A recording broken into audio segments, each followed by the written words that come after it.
Esther 9. Now in the 12th month, that is, the month Adar, on the 13th day of the same, when the king's commandment and his decree drew near to be put in execution, in the day that the enemies of the Jews hoped to have power over them, though it was turned to the contrary, that the Jews had rule over them that hated them, the Jews gathered themselves together in their cities throughout all the provinces of the king Ahasuerus, to lay hand on such as sought their hurt, and no man could withstand them, for the fear of them fell upon all people.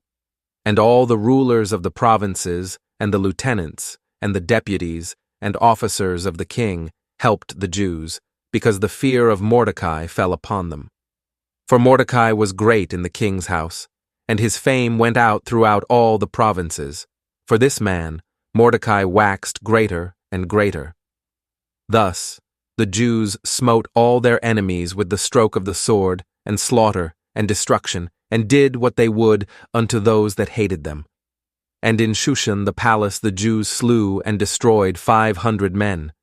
And Parshandatha, and Dalphon, and Aspatha, and Poratha, and Adalia, and Aridatha, and Parmashta, and Arisai, and Aridai, and Vajazatha, the 10 sons of Haman the son of Hammedatha, the enemy of the Jews, slew they, but on the spoil laid they not their hand.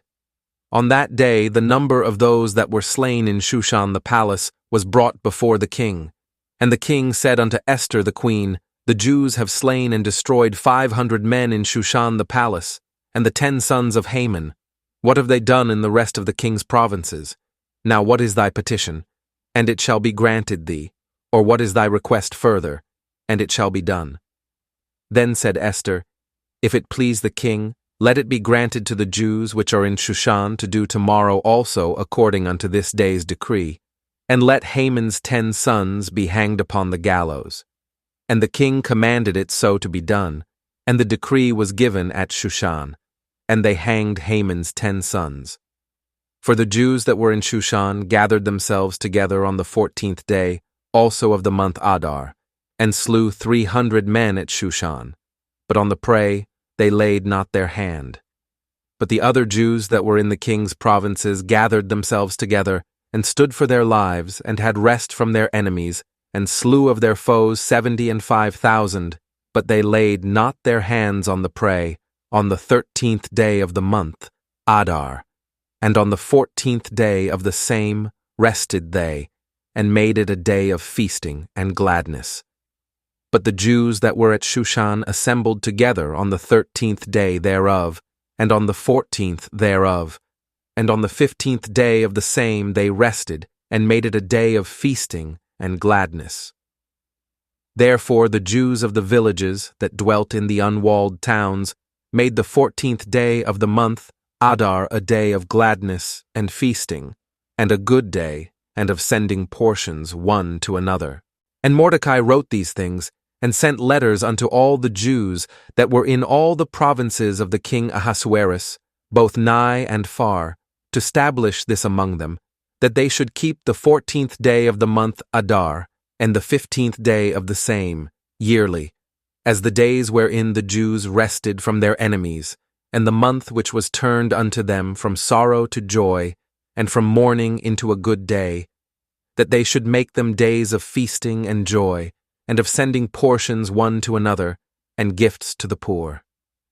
And the Jews undertook to do as they had begun, and as Mordecai had written unto them, because Haman, the son of Hammedatha, the Agagite, the enemy of all the Jews, had devised against the Jews to destroy them, and had cast pur, that is, the lot, to consume them, and to destroy them. But when Esther came before the king, he commanded by letters that his wicked device, which he devised against the Jews, should return upon his own head, and that he and his sons should be hanged on the gallows. Wherefore they called these days Purim after the name of Pur. Therefore, for all the words of this letter, and of that which they had seen concerning this matter, and which had come unto them, the Jews ordained, and took upon them, and upon their seed, and upon all such as joined themselves unto them, so as it should not fail, that they would keep these 2 days according to their writing, and according to their appointed time every year, and that these days should be remembered and kept throughout every generation, every family, every province, and every city, and that these days of Purim should not fail from among the Jews, nor the memorial of them perish from their seed. Then Esther the queen, the daughter of Abihail, and Mordecai the Jew, wrote with all authority to confirm this second letter of Purim. And he sent the letters unto all the Jews, to the 127 provinces of the kingdom of Ahasuerus, with words of peace and truth, to confirm these days of Purim in their times appointed, according as Mordecai the Jew and Esther the queen had enjoined them, and as they had decreed for themselves and for their seed the matters of the fastings and their cry. And the decree of Esther confirmed these matters of Purim, and it was written in the book.